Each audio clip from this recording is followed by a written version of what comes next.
In the sprawling city of Chicago, the skyline glimmered under the cold winter sun of early 2024. The world was shifting in unpredictable ways. Industries that had once prided themselves on inclusivity and diversity were now grappling with economic realities, technological disruption, and societal debates that had reached a boiling point. For many women, the year had begun with whispers, rumors, and unsettling predictions, talk of corporations quietly considering what some called a female hiring freeze.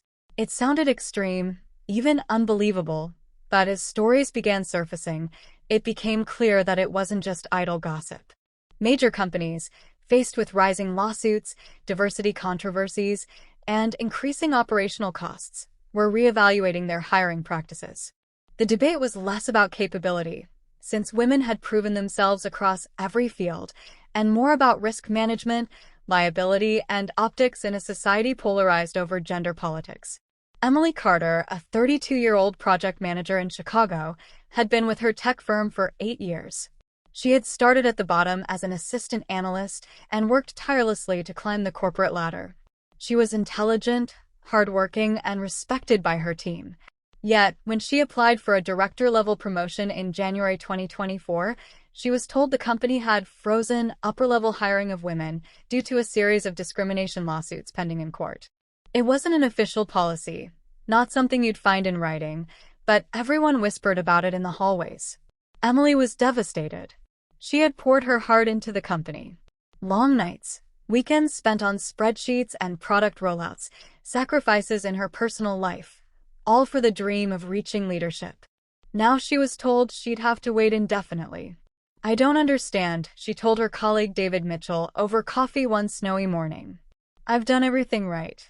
I've exceeded targets, managed multi-million-dollar projects, and built teams that perform better than any other department.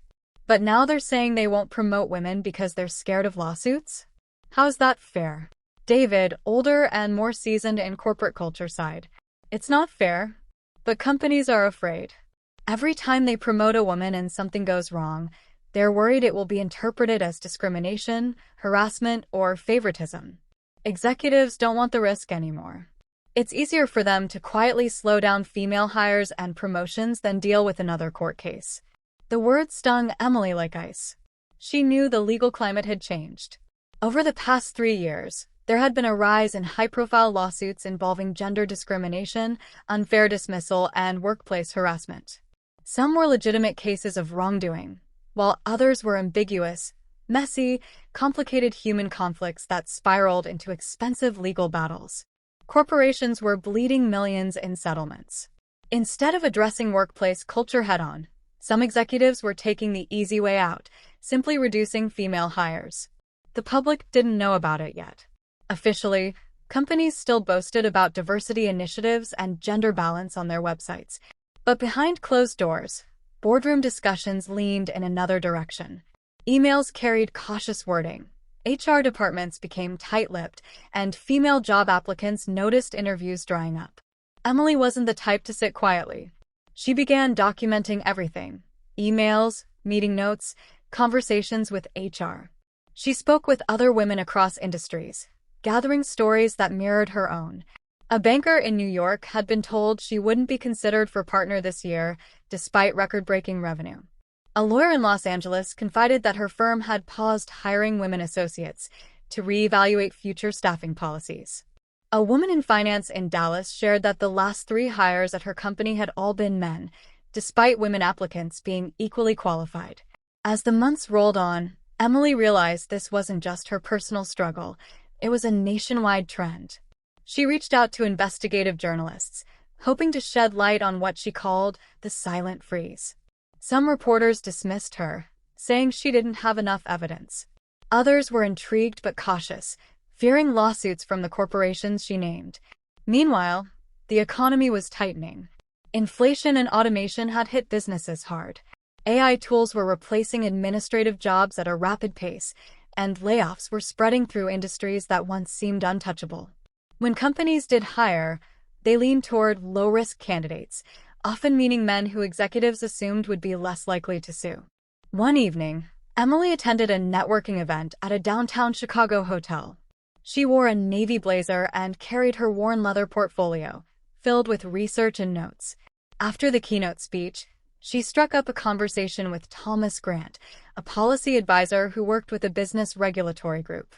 She explained what she had uncovered and asked whether there was any truth to the rumors of a corporate hiring freeze on women. Thomas hesitated before answering. Off the record, yes. There's talk. Corporations are under pressure, and when lawsuits become too frequent, they panic. I've heard discussions about unofficial freezes.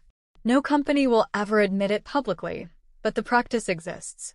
It's not legal, of course, but proving it in court would be nearly impossible. They'll always say it's about qualifications, restructuring, or economic factors. Emily felt both vindicated and horrified. This was bigger than she thought. The corporations weren't just protecting themselves, they were reshaping the workforce. By spring, whispers turned into headlines. A leaked memo from a Fortune 500 company revealed executives openly debating whether reducing female hires could reduce corporate liability. The document didn't call it a freeze, but the message was clear. News outlets erupted with debates. Some commentators argued it was proof of systemic sexism. Others claimed it was the inevitable result of an overly litigious society. Women across America began sharing their experiences on social media under hashtags like #HiringFreeze2024 and #SilentDiscrimination. Emily became an unexpected spokesperson. She appeared on talk shows, wrote op-eds, and testified before a congressional hearing on workplace equality. Her calm, articulate manner earned respect even from skeptics. She didn't demonize men or corporations outright. Instead, she highlighted the human cost of fear-driven policies. "We can't build a stronger economy by excluding half the population," she told Congress. "We can't solve the problem by freezing out women. We need to address workplace culture, liability reform, and fair dispute resolution." The backlash was swift. Some executives labeled her a troublemaker, and she faced threats of termination. Anonymous critics online accused her of exaggerating. But she pressed on, knowing silence would mean defeat. Her persistence paid off. By mid-2024, federal agencies announced new guidelines to protect both companies and employees, aiming to strike a balance between accountability and fairness. Mediation processes were expanded, liability caps were introduced, and corporations were incentivized to keep hiring practices balanced. For Emily, the journey wasn't easy. She faced nights of doubt, angry calls from her boss, and moments when she considered quitting.